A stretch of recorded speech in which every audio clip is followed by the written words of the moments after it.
अरे ए लाल बहादुर, अरे ए स्वामी, अरे कहाँ बड़ा जो हो? ए मुकेश, ए मनीष, ए आशीष, अरे ए आलोक, ए जितेंद्र, ए तेज बहादुर, अरे ए दीवाना जी, ए राज बबुआ, सुना जा हिया आवाजा। अरे का रे भौजी, का भइल रे? अरे हऊ बूढ़वा हो। कौन बूढ़वा रे?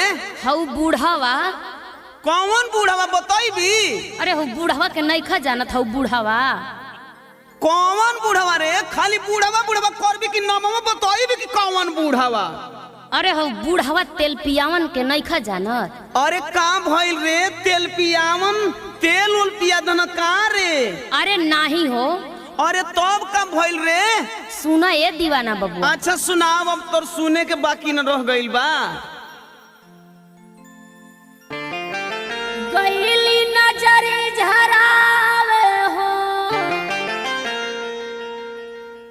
त गईली नजर झरावे, नजर नाही झरले हो, सटा के अखिया मरले बूढ़ऊ।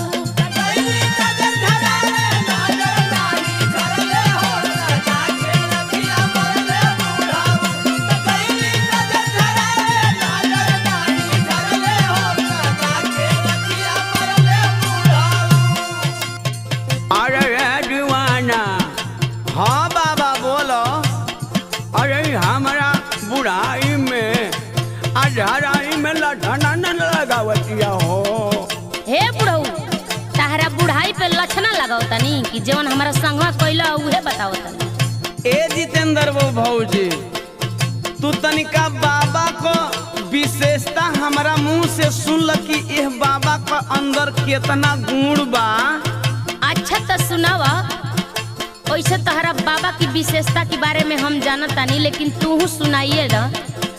अच्छा तो ये भौजी, अब तू हमारा बाबा को